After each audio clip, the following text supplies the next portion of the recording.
ومن دعا بدعوته إلى يوم الدين. أما بعد، فيقول الله عز وجل: يا أيها الناس اتقوا ربكم إن زلزلة الساعة شيء عظيم. Today we are approaching the last 10 days of Ramadan, and it will be a good reminder for us to talk about a very fundamental form of worship that sometimes we forget, which is dua, supplication to Allah subhanahu wa ta'ala. These are the days, the blessed days, that the dua will be accepted. The Prophet sallallahu alayhi wa sallam mentioned about the people who are fasting, للصائم فرحتان. So any fasting person will have two delightful events. One when he breaks his fast, and another one when he meets Allah subhanahu wa ta'ala on the day of judgment. And the Prophet sallallahu alayhi wa sallam also told us that your dua when you break your fast or while you are fasting is accepted. So we are in the season for dua for Allah subhanahu wa ta'ala and supplication. Allah subhanahu wa ta'ala mentioned the dua in the Quran in several places, but we will mention one ayah which sometimes we see it everywhere. We see it, some people will hang it on the wall at their offices, and some people will just put it in front of themselves, also in their offices. But we need to reflect on this ayah, which is وَقَالَ رَبُّكُمْ ادْعُونِي أَسْتَجِبْ لَكُمْ. Allah subhanahu wa ta'ala, your Lord said, make dua for me and then I will accept it. Make dua for me and I will accept it. The remaining part of the ayah also is very dangerous. When Allah subhanahu wa ta'ala will say, الَّذِينَ يَسْتَكْبِرُونَ عَنْ عِبَادَتِي سَيَدْخُلُونَ جَهَنَّمَ دَاخِرِينَ. Those who will be arrogant not to worship Allah subhanahu wa ta'ala, Allah will send them to hell in a humiliating way. So what is the relation between the dua, which is the first part of the ayah, and the issue of the worship of Allah subhanahu wa ta'ala, which is the second part of the ayah? The hadith of the Prophet sallallahu alayhi wa sallam, the dua, he said, الدعاء هو العبادة. قال صلى الله عليه وسلم, الدعاء هو العبادة. Dua is the core of worship. Dua is the core of worship. So basically, all the activity of worshiping acts that we are doing, it contains a form of dua. When we pray, it's a form of dua to Allah subhanahu wa ta'ala. When you fast, seeking the pleasure of Allah subhanahu wa ta'ala, it's a form of dua. When you go and make hajj, it's a form of dua. When you even pay zakat, you are paying zakat and asking Allah for the reward. So it's a form of dua. So the core of any worshipping act is dua. So basically, dua is the core of worship. And this is why the ayah talked about those who are not making dua to Allah, they will be punished. Another hadith of the Prophet sallallahu alayhi wa sallam, من لا يسأل الله يغضب عليه. قال صلى الله عليه وسلم, من لا يسأل الله يغضب عليه. Whoever will not ask Allah subhanahu wa ta'ala, Allah will be angry with him. And the scholar commented on this hadith and said, this means that dua is an obligation, basically. Dua is an obligation. You have to make dua. Why the issue of dua is very important in Islam? Why it is very fundamental? Why you have to make dua? Because when we talk about worshipping, people define ibadah, worshiping, as ghayatul hubbi wa ghayatul dhulli. Worshipping is the ultimate of love and also ultimate of humility in front of Allah subhanahu wa ta'ala. It's both. It's not only love. It's love and humility in front of Allah subhanahu wa ta'ala. So what will show the humility to Allah is you ask Him, you beg Him, you seek His assistance in everything you are doing. But if you don't do it, so what does it mean you are really having humility in front of your Lord? And this is why the hadith of the Prophet sallallahu alaihi wasallam and the ayat of the Quran encouraged Muslims to always make dua, and dua is a very important issue. Sayyid Aisha radiallahu anha قالت اسألوا الله في كل شيء أو اسألوا الله كل شيء حتى الشسع. الشسع هو الحذاء القطع، الحذاء القطع حتى الشسع، فإنه إن لم ييسره الله لم يتيسر. Said Aisha radiallahu anha, she said, you ask Allah everything, even if your shoes is torn out, you ask Allah to help you to replace your shoes. Because if He didn't make it easy for you, you will not be able to do it. You will not be able to do it. To this level. To this level. Sometimes we forget that the assistance of Allah subhanahu wa ta'ala is the thing that will help all of us to go through in this life. Some people, for example, when you talk to students, how are you preparing for your exam? Maybe one will say, I studied very well, so definitely I will get the top marks. And he or she will enter the exam and they will not be able to answer any question. And they will be very confused. Why? They couldn't answer questions. Because they didn't seek the assistance of Allah subhanahu wa ta'ala. Even if you do your best, even if you do everything you can, you need to seek the assistance of Allah subhanahu wa ta'ala. Some people who are sick and having money, you talk to them, what are you going to do about the treatment? He said, no problem. I have enough money to go to the most expensive hospital and they will cover me, there's no issue. And then the most expensive hospital will not be able to heal him or cure him. And he might even die. Why? Because he believed that whatever tools he has is quite enough. He doesn't need the assistance of Allah subhanahu wa ta'ala. So even if we have the tools, even if we have everything ready, and we are required to have everything ready, we are asking Allah subhanahu wa ta'ala to take all the necessary steps.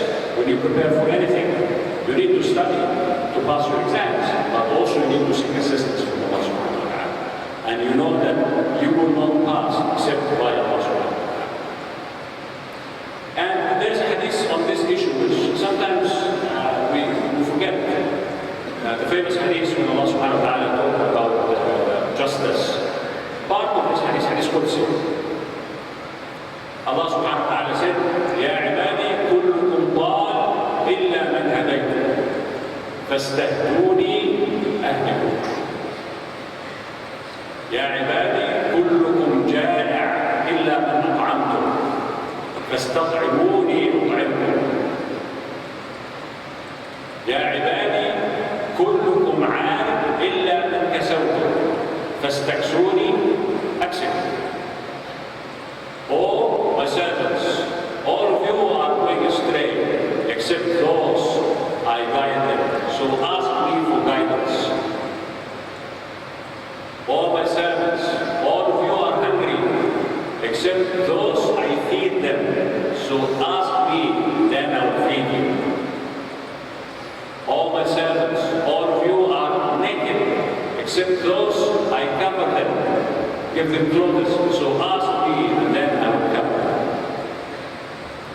The interesting part of this hadith, which many people know, and sometimes we study also in school, is Allah subhanahu wa ta'ala combined two things in this hadith. Combined guidance and also everyday needs. Everyday needs. Food, clothes, and guidance. And He asked us to ask Him for everything. He asked us to ask Him for everything. And some people will raise a question, yeah, I'm already having my clothes, so why I should ask Allah subhanahu wa ta'ala to give me clothes?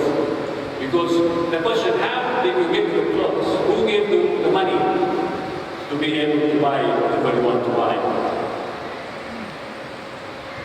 You have food. Who gave you the money or the sources where you can buy your food? Who gave you this? And this is the fundamental question that we need always to have in our minds. We should not forget. Sometimes, as the scholar said, al-asbab tahjubu al-musabbib. Al-asbab tahjubu al-musabbib. What this means, the tools you are using for your life sometimes will make you forget who gave you these tools. You have money. The question, who gave you this money? You have intelligence. Who gave you the intelligence? You had the opportunity to study in a university. Other people didn't have this opportunity. Who gave you this opportunity? Because you are smart. A lot of people are smart. Many people are smart. And some people are much more smarter than you and than me. But they didn't have that opportunity. So this is one of the key issues that always we need to bring Allah for our conscience. We need to remember Him. He is the one who gave us everything. And we need to feel a continuous gratitude for Him.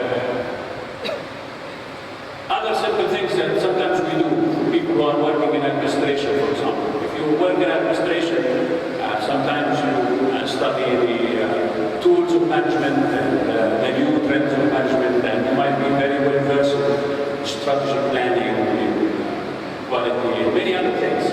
And you feel that with these tools, you are going to make the best decision ever. And with these tools, you will do the worst decision ever. Why? Because you did not bring Allah subhanahu wa ta'ala to your system. You believe that it's sufficient. You have enough knowledge and it's sufficient. You don't need to make dua for Him to help you. You don't need. You have all the tools ready.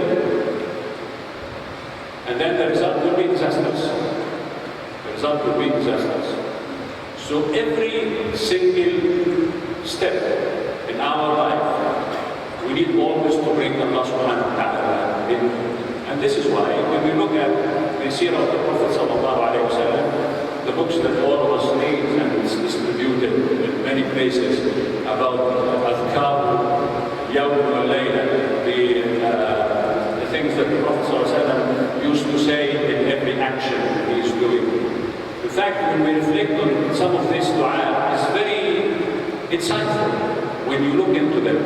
You don't just repeat it without anything. You try to think about it. You need to reflect on it. For example, the famous dua when you go to sleep, there are many dua, but one of them is very simple. Bismillahi ahya wa amut. Bismillahi amut wa ahya.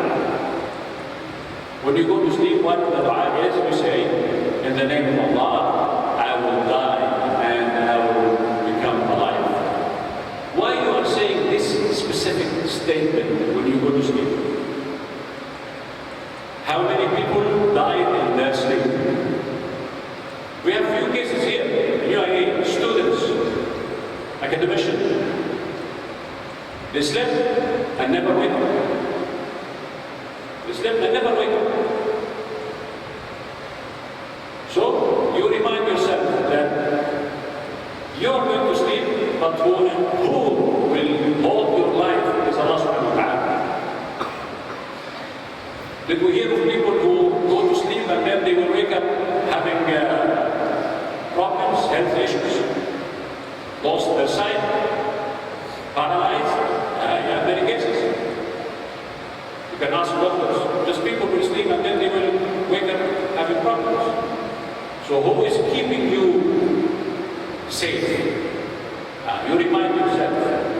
Bismillahi amutu wa ahya. Another simple dua that also we have it in the books and people will just read it, but we need to reflect also on this dua. Is when you go out of your home, Bismillah, tawakkaltu ala Allah, Allahumma inni a'udhu bika an azilla aw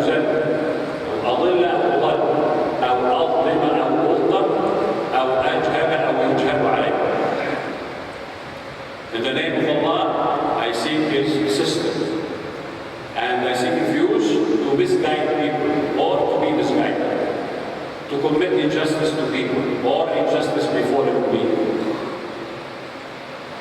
or to make mistakes, or somebody will do a mistake upon me, or to act in an improper way, or people will act against me improperly. When you look at this simple dua, when you go out of your home, it combines everything. It combines everything that you start from your home, you remind yourself that I'm not going to do anything wrong. I ask Allah to help me not to do anything wrong, not to commit injustice, not to misguide people, not to act improperly against people. And also I seek His assistance for the people not to do this against me. So when you look at all the hadith and the azkar that the Prophet ﷺ taught us to say, it's always very insightful to look into the meaning. Why He chose this statement for this event.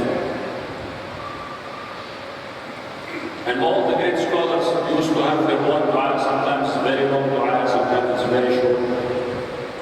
And Allah subhanahu wa ta'ala will understand the dua. Whoever will say, you say it in your own language, you say it in the way that you feel comfortable, as long as you are sincere in your dua, then Allah will accept it. But what remains is, we need to know what will prevent the acceptance of dua. What will prevent the acceptance of dua?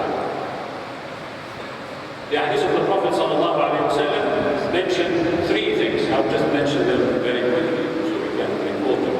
Number one, when you make dua and you're not focusing on whatever you're saying.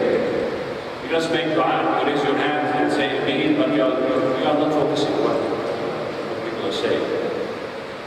Or your brain in another place, not in the... because this is a kind of disrespect to Allah subhanahu wa ta'ala. You raise your hand to Him, and your heart is not with Him. So how He can accept your dua? Don't expect that Allah will accept your dua.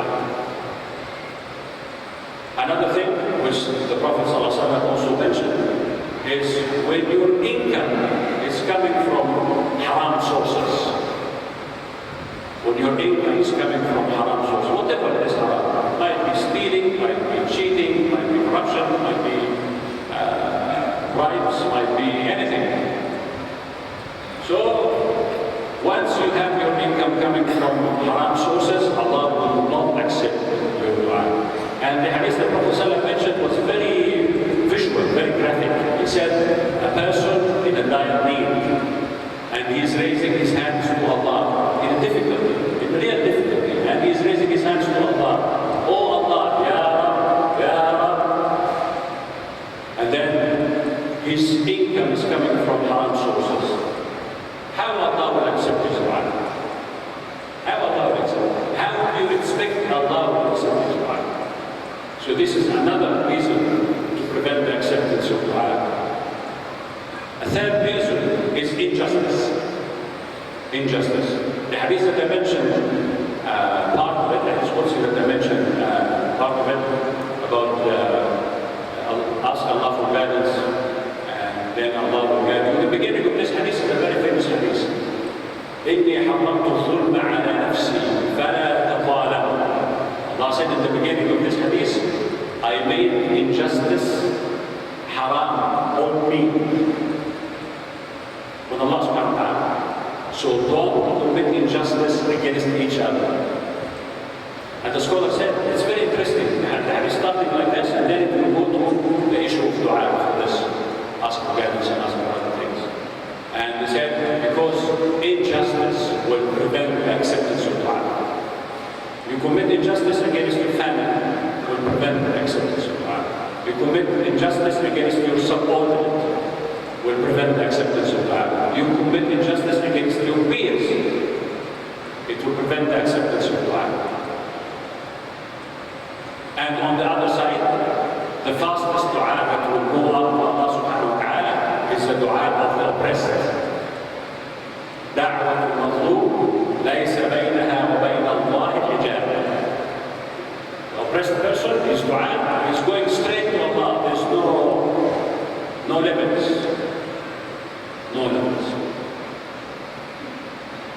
sometimes we need to question ourselves when we feel that our dua is not really working.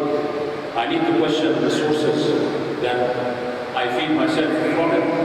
I need to question whether I'm committing injustice against any of the people around me. Maybe I don't feel it. I need to check whether I'm really focusing sincere in my dua. And the Prophet ﷺ, also in another hadith, he mentioned that Allah subhanahu wa ta'ala will have in his days, ألا إن في أيام دهركم أنفحات ألا فتعرضوا ألا فتعرضوا. So in the days, Allah subhanahu wa ta'ala will have times, days which are very blessed. So try to expose yourself to these blessed days. Means you try to maximize the benefit of it. And one of these blessed days are the coming, of course, this month, the whole month of Ramadan, and also the coming last days of Ramadan.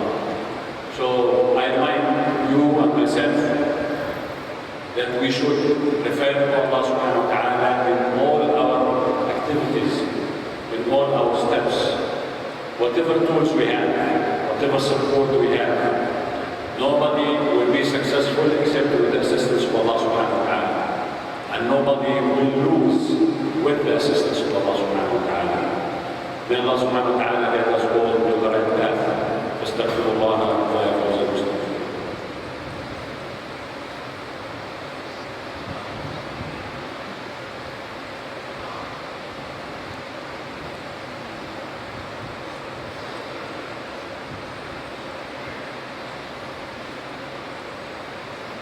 Alhamdulillah wa alamin, wa sallallahu wa sallam ala sayyidina sayyidina Maulana Muhammad wa ala alihi wa sahbihi wa ta'ala.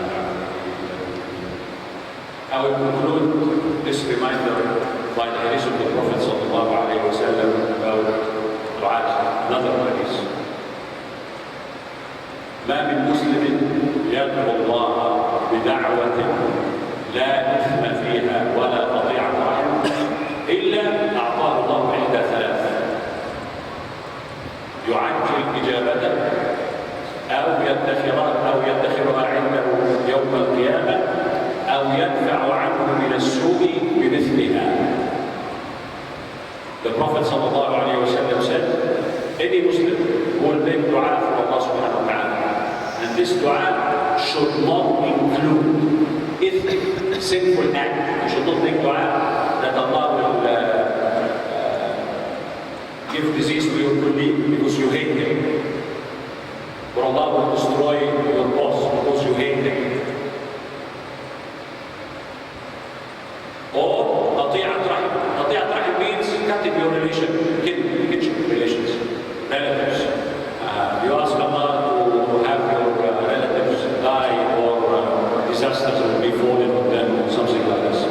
So any dua that will not include these two, Allah subhanahu wa ta'ala, of course with the proper condition that you mentioned, will accept it in three ways. In one of the three ways. Number one, He will accept it and repeat it. So whatever you ask, you will receive. Or Allah will delay it for you in the hereafter.